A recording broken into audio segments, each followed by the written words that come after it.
Laura and I decided to tackle New Zealand's biggest gap year, in which we have to do 365 activities in 365 days all around New Zealand. We knew that at some point the weather would be, not playing ball with us, and today is one of those days. So we are going to be attempting to go to the West Coast treetop walk and failing miserably, so we'll do that tomorrow. And today we have to find something to do. The good thing is Hokitika has a lot to offer, and today we'll try glass blowing. Join me at the end of the video when I'm going to go over all the comments we received the first time we published it a couple of years ago. And see you then. Enjoy!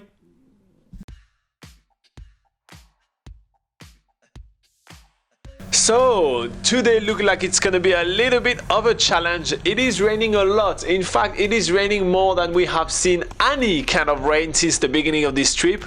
So it's pretty insane. We have planned to go to the West Coast Treetop Walkway, which is an awesome place where you can walk basically above the canopy, and we think it's going to be pretty cool under the rain because we're going to see a bit more of a lively forest this time. Alright guys, so we are at the Treetop Walkway and it is pouring down, but they have some pretty impressive umbrellas, really big, really comfortable, so I think we can make it no matter the rain. Look at that.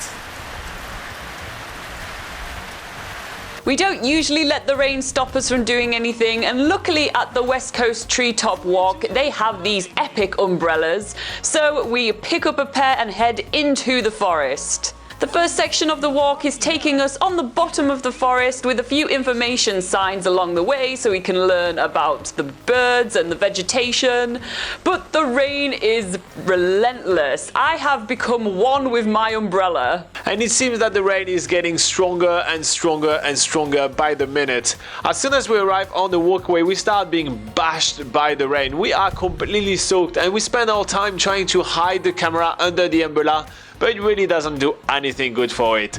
Laura's camera is literally dripping with waters while mine is completely soaking wet. I know usually some of the cameras are supposed to withstand the water a little bit, but this time it's not going to cut it whatsoever.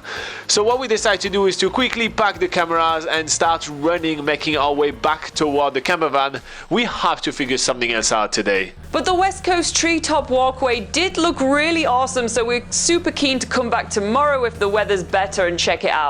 But for now we're heading back to the hostel where we can change our clothes, get ourselves some lunch and head back onto the town of Hokitika, because today we need to find an activity to do. This is 365 days, 365 activities, so we need an activity today.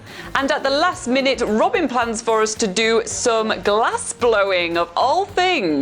Anyone can walk into the Hokitika glass studio and get to watch those guys hard at work. But today we're going to be doing something really special. They actually gave us the opportunity to go behind the scene and try ourselves glass blowing.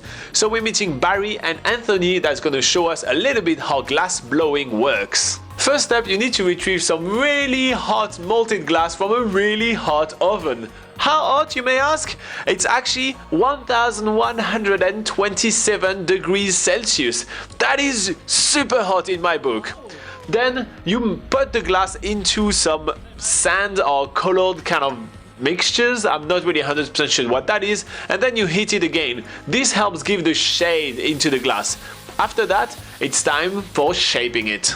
It's so mesmerizing watching them make these glass shapes, and we're trying to guess what they are making as they are going along. It's all different types of animals, so they're making everything from kiwi birds to penguins, fish, whales, koru, swans, and my personal favorite, a penguin. For the entire time, Anthony needs to keep this rod rotating and not stop, or else the glass will melt onto the floor. And this is a skill that he has been honing for over 24 years. But the family business is telling us that they are currently hiring and they want to give us a try.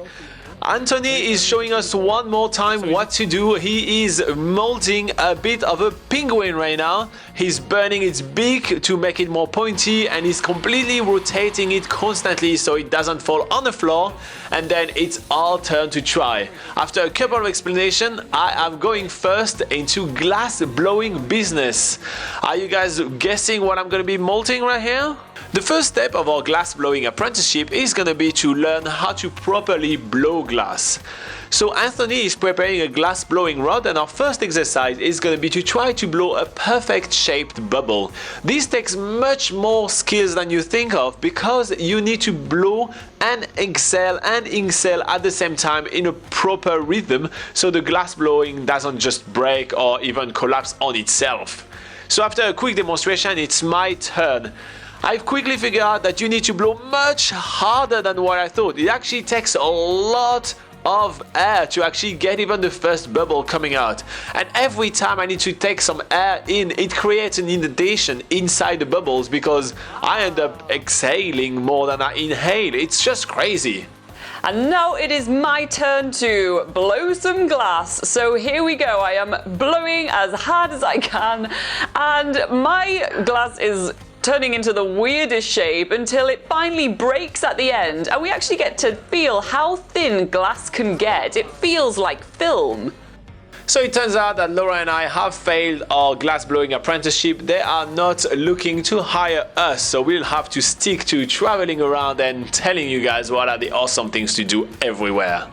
But Anthony is not done showing off. He has some more skills to show off, and it's really cool because now he's getting a little bit of a crowd. There is a bus of tourists that showed up, and they're all behind him watching him create some amazing shape. And the one that people love the most are the swan. It's always a big wow factor when he's elongating the neck of the animal. It's really cool. It's incredible how much skills glass blowing takes. And if you just look around the shop at the Hokitika Glass Studio, you can just see some amazing creations made right here. And it's really awesome that you actually can come in here at any point and have a look at these guys working. And we're getting ourselves a couple of really cute little animal souvenirs from the Hokitika Glass Studio. We get ourselves a penguin and a kiwi bird, and then head off to a local cafe that's been recommended to us. It's a standard rainy day activity and feels so good. And then we're heading back to the Mountain Jade Backpackers this evening.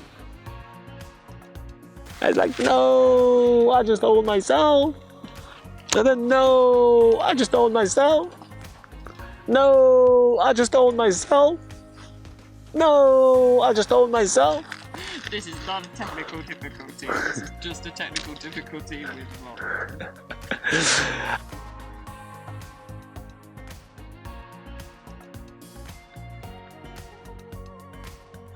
Alright, so as you guys can see, quick thinking on our feet, and we figured something out. There's always something to do around the corner in New Zealand, so you'll never be left with nothing to do and just boredom on your hands. In fact, if you want to know what are the best things to do on a rainy day in several locations in New Zealand, we do have articles on nzpocketguide.com. There is a whole section which is called Rainy Days, and all the most popular places in New Zealand, we have a whole article of like usually 10 to 15 things to do on a rainy day to keep you busy, despite the fact that the weather is always changeable in New Zealand.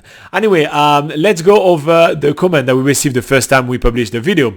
We had Why in the World that says that I used to work with a guy that did glass blowing, a huge amount of skill and experience in order to do it well. I definitely agree. We did not do well. We did not do anything good, to be quite fair, but it was quite impressive to see them mastering their skills.